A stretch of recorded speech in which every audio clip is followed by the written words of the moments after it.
Mr. President, as expected, it's time for our Alaskan of the Week speech. One of the most fulfilling things I get to do as Alaska's U.S. Senator, to come down to the floor of the Senate, talk about people in my state who are making a difference in their communities, in the state, in the country. It's a great opportunity to do that, to always encourage people watching and listening to come to the great state of Alaska for a visit. You'll love it. It'll be the best trip you ever take, guarantee you. I know the pages enjoy this speech each week because it's a story of what real people are doing. And humble heroes, in many cases, usually these are happy stories that I get to talk about, but sometimes they aren't happy. And the story I'm going to tell today is, in fact, a very, very tragic one, but it contains the kind of heroism and selflessness that can spring from a tragedy and literally inspire a state or a nation. And if you're listening, I think you're going to be inspired. Mr. President, I said this on the floor before. We are a state, an enormous state, the biggest state in the country by far, but we're also a family. And when something happens to a member of our family, we all grieve. This is particularly true of the town of Kodiak, Alaska, and in the fishing community, both of which suffered a tremendous loss on New Year's Eve in the Gulf of Alaska, when a crabbing boat, the Scandis Rose, sank into the freezing waters, taking with it 5 fishermen. The 5 fishermen, Seth Rousseau Gounod, Brock Rainey, Arthur Ganasius, and the captain, Gary Caban, and his son David, were both from Kodiak and perished with the crew. Blessedly and remarkably, there were 2 survivors, John Lawler from Anchorage and Dean Gribble from Washington State. And I mention that almost as a miracle, that they were saved because of the bravery and the heroism of our Coast Guard rescuers, who flew through gale-force winds, 30-foot-high swells to rescue these survivors. Credit goes to all of the Coast Guard members throughout the country, but particularly those in Kodiak and specifically those who are on the flight. The pilot, Lieutenant Christopher Clark, co-pilot Lieutenant Jonathan Arden, and mechanic Jacob Dillon. As I said, they are all the heroes in this story. But I want to specifically highlight the role of the rescue swimmer that evening, New Year's Eve, 25-year-old Petty Officer Evan Grills. Now, Evan is a relatively newcomer to the great state of Alaska, but his heroism, which saved 2 lives, more than qualifies him to be our Alaskan of the Week. Before I get into the story of this perilous mission, let me tell you a little bit about the fishing community in Alaska and why our Coast Guard is so very valued. Alaska's seas are the most productive in the world. By the way, the most sustainably managed in the world. More than 60% of all seafood harvested in the United States of America comes from Alaska's waters. 60. I like to refer to our state as the superpower of seafood, which we clearly are. And our fishermen are probably the hardest working small businessmen and women around the world. They work hard, they take huge risks, and they produce a product that is second to none anywhere on the planet. They face brutal conditions at sea and sometimes very tough conditions in the market. But they love their work. They love the vital role they play in supplying the best tasting, most sustainable wild fish products to America and the globe. Literally the best. The industry used to be incredibly dangerous, and it is still the nation's second most dangerous profession. I'm sure a lot of the viewers have seen the show Deadliest Catch. But unlike in previous decades, the culture has trended more towards safety. Though most Alaskan fishermen you'll meet have a harrowing story of a time at sea, and of course they have harrowing stories of rescues. Kodiak, Alaska, where the Scandis Rose is homeported, is at the center of our fishing community. Kodiak is one of the largest, both in terms of value and in terms of quantity, fishing ports in the entire United States. For those who have never been there, you got to go to Kodiak, Alaska. It is a magical, beautiful place. It's an island, one of the biggest islands in America, about the size of New Jersey. Beautiful, wonderful people, tough people. By the way, the biggest brown bears on the planet all reside in Kodiak. The heart of Kodiak beats fish. And when one of their own perishes at sea, the whole community mourns, as it is still doing for Gary Jr.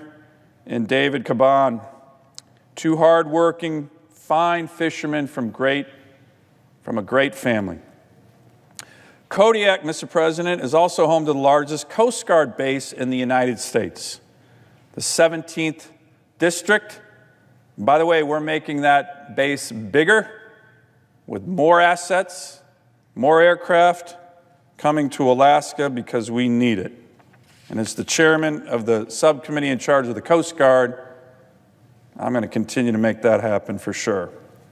In an average month in Alaska, get this, in an average month in Alaska, the Coast Guard saves 22 lives, performs 53 assists, and conducts 13 security boardings and 22 security patrols.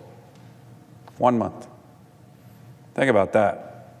That is daily heroism for Alaska, for America. They do this all in the largest geographic area of any Coast Guard district in the country, nearly 4 million square miles, with some of the most challenging weather environments on the planet in Alaska. That's what the men and women of the Coast Guard do in my great state every single day. Now, being a rescue swimmer in the Coast Guard is an elite assignment. Being a rescuer in the Coast Guard station in Alaska is, according to our Alaskan of the Week, Petty Officer Evan Grills, the tip of the spear of this elite assignment. So let me tell you a little bit about Evan. Raised in Stuart, Florida, the home of our presiding officer, Florida. The military had always appealed to Evan. His grandparents and uncles were Marines. As a Marine colonel myself, I say semper fi to them. And some of his older friends and mentors went on to the academies. But going overseas didn't really appeal to Evan. Serving in the United States and saving American citizens at home did. So did the tough training required to be a Coast Guard rescue swimmer. It is the most elite assignment, he said, and that's what appealed to me. So I joined.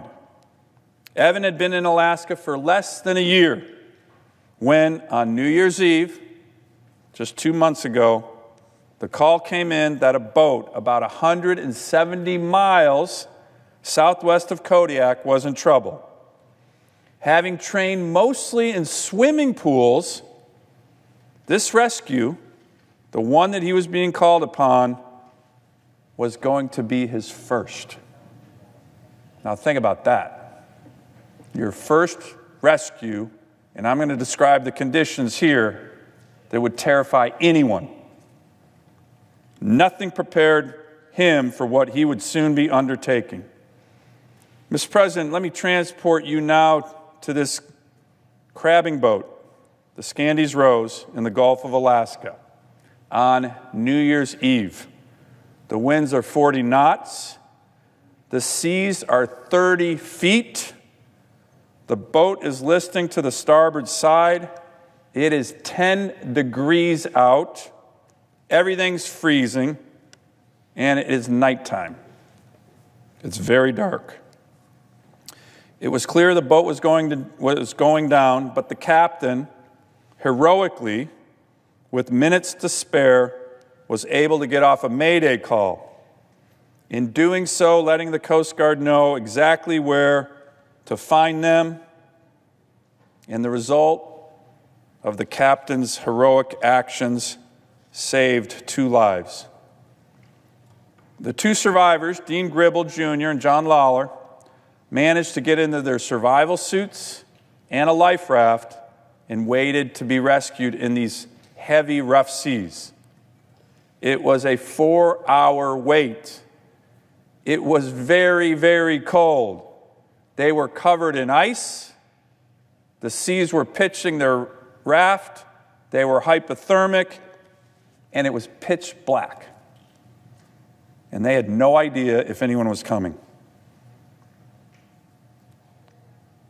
Gribble told a reporter that during the wait, he talked to John. Quote, "We're not going to die today, John. This isn't our time. We are not dying today." Even though in his head he knew that they were dying if a rescue wasn't coming soon. And then they saw the lights from the helicopter with Evan Grills aboard, hovering above, like an angel coming to save them. But it wasn't given that in those conditions you could even conduct a rescue, that it would be safe for the rescuer to jump in 30-foot swells to save them.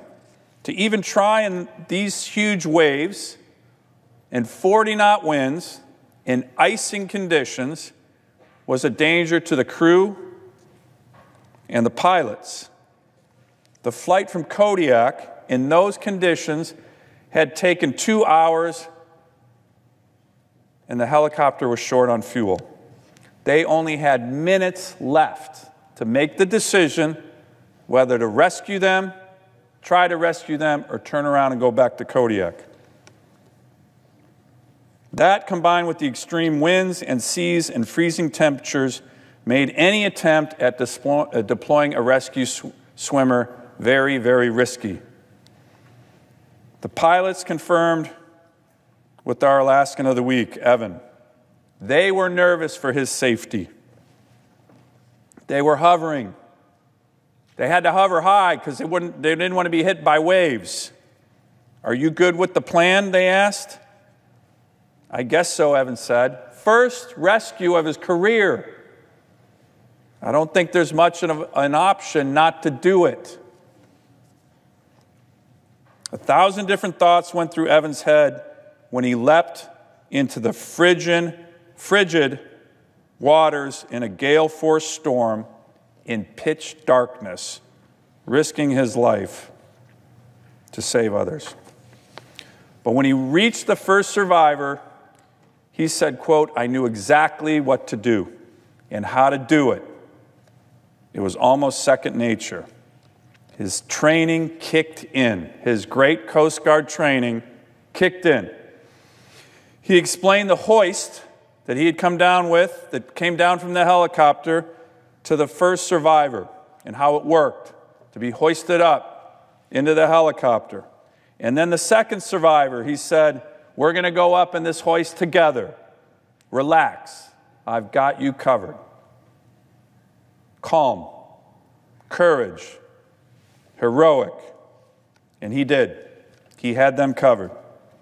Mr. President, these are the actions of a hero, a true American hero, a true Alaskan hero, actions that I think need to be celebrated and known in our country. How many Americans or Alaskans even read about what this young man did to save lives on New Year's Eve when the rest of America was celebrating and having fun. Well, now they know. But there are 5, as I mentioned, who tragically couldn't be saved. We know that their memories live on, and in Kodiak, the community and family and the loved ones of the Cabans are beginning the long, slow process of healing. As for Evan, our Alaskan of the week, he thinks a lot about those who are lost, wishing that he could have done more. But he's grateful that he was able to save 2 lives. And he's also grateful for his training and what the Coast Guard does and how what he had trained for as a rescue swimmer worked. So he knows and now has the confidence that he can save others when they're in trouble. That's the core of it, Evan said.